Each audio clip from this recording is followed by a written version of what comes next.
Hi, I'm Susie Howard from the MME Group. We're employment market experts, and I'm bringing you Me Time, and this is the Employment Newsroom, where I give you a rundown on the week's activity in the employment market. So to start off, I just want to give a bit of an overview of the Australian labour market, because it's changing really quickly. Economic downturn because of this pandemic, it's expected to continue for some time, and I think we're going to see some ups and downs during that time depending on whether there's further outbreaks.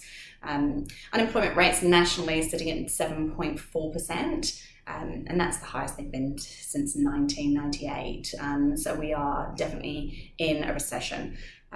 However, if we actually drill down to the local area, we can see a much better picture with only 2.9% unemployed.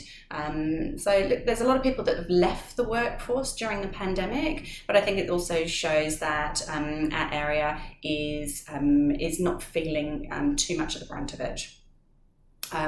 So in terms of what's being advertised out there, so it's a good indication of confidence when we see new job advertisements coming out. In our area, around 3,400 job ads were advertised last week, and the majority of those, 120 of those, were for sales representatives.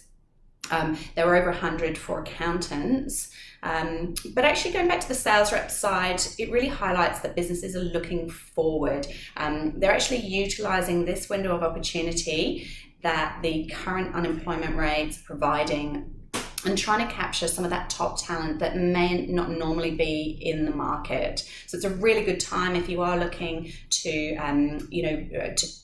pick up some of that talent. It's a good time to start doing that. We know this window is going to close pretty soon. So if you're an employer and you're looking for sales staff, you may be inundated with applicants, and it can be really challenging to weed out the good ones. So if you need any tips, reach out. I'm not going to go into that here. If you are a sales rep, this is an exciting opportunity, and I think one of the key things is that employers are looking for your tenacity. So you need to demonstrate that during the job hunting process. As I've just said, they're going to be inundated with applications. So to be able to stand out from the crowd, you really need to put the effort in and make contact in more ways than just sending in your resume.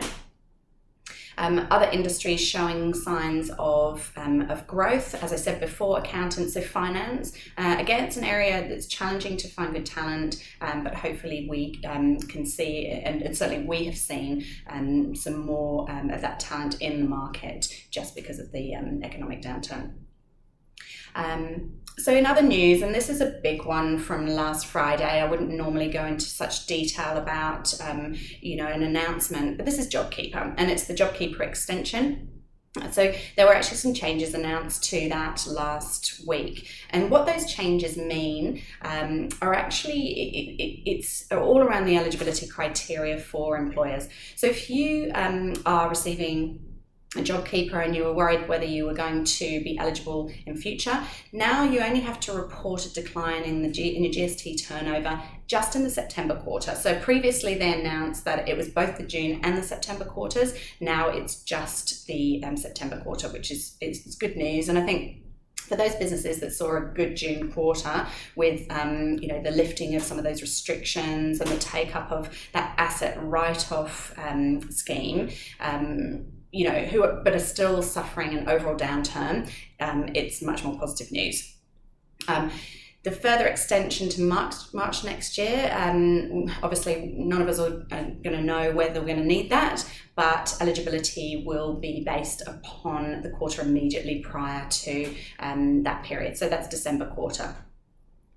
The other major change, which is quite exciting for some businesses, is that the employee eligibility date has changed to the 1st of July. So that's going to have an impact in a couple of ways.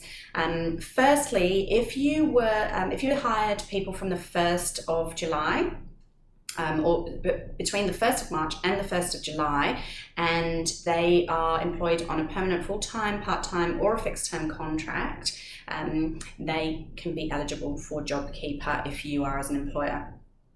That's going to be effective from the 3rd of August, and it means that they're going to be eligible for the current scheme and also the extension if you're eligible.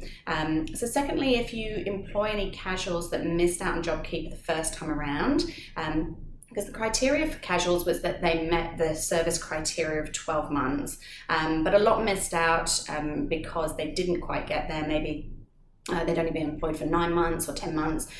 So they may now have clocked over that 12-month service, which means they've now become eligible, which is great. So what's coming out of the market this week? We're seeing employers are talking about some reluctance from those employees that they've stood down to return to normal hours or accept shifts. So it seems that they're pretty content to receive their 1,500 JobKeeper per fortnight and go off surfing. So look, admittedly, this seems to be a big issue and more so within the retail and hospitality arenas. But I think it's a bit of a lesson to everyone that if you're choosing not to work, the organisation can choose not to claim JobKeeper on your behalf. Perhaps they need a little reminder that if they're choosing not to accept that work, they're actually choosing not to be employed, because essentially that's what that means. I also like to note as well that if you're hiring, and whether it's out of retail and hospitality or any other industry really, we need to know whether this is happening. So make sure your referencing process is rigorous. Let's make sure all ducks are in a row and we're getting the right person, the one that we think they are. So that's it for today's Me Time. Please let me know if there's anything else at all that you'd like to hear about. Otherwise, I look forward to bringing you some Me Time next week. Take care.